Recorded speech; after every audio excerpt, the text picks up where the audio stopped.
আসসালামু আলাইকুম, আমি সৈয়দ তৌহিদ মাহমুদ। আজকে এসেছি দোহাজারী শঙ্খ নদীর পাড়ে। ইনশাআল্লাহ পুরো ভিডিও জুড়ে আমি আপনার পাশে থাকবো।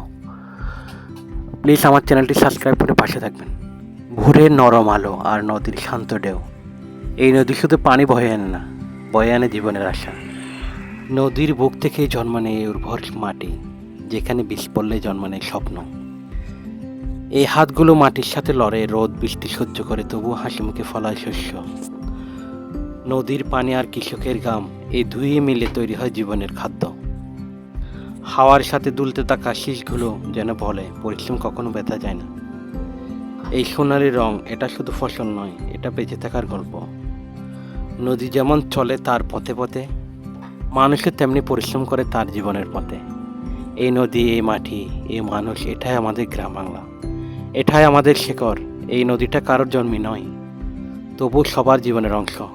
নদীর ছোঁয়ায় মাটি পায় প্রাণ, আর সে প্রাণে জন্ম নেয় শস্য। এই কাদার মাটির মধ্যে লুকিয়ে আছে আম। নদী বাঁচলে মানুষ বাঁচে, নদী বাঁচলে মাটি বাঁচে, মাটি বাঁচলে মানুষও বাঁচে। দিন শুরু হয় ভোরে, যখন শহর ঘুমায়। একটা বিষ, এক ফোঁটা ঘাম, আর অসীম ধৈর্য, এই দিনে গড়ে ওঠে ফসল। শস্য দোলে, কিন্তু কৃষকের মন স্থির, কারণ সে জানে শব্দ কম কিন্তু গল্প অনেক। এই শিশিরে আছে রাতের অপেক্ষার দিনের আশা। নদী এখানে মা, যে নীরবে সবাইকে বাঁচিয়ে রাখে। এই নীরবতায় গ্রাম বাংলার সবচেয়ে সুন্দর গান।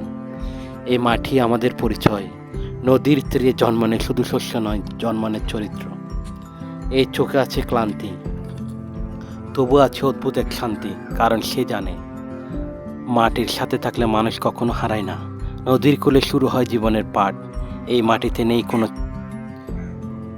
বিলাস, তবু আছে অশেষ সমৃদ্ধি। নদী কথা বলে না, কৃষকও কম কথা বলে।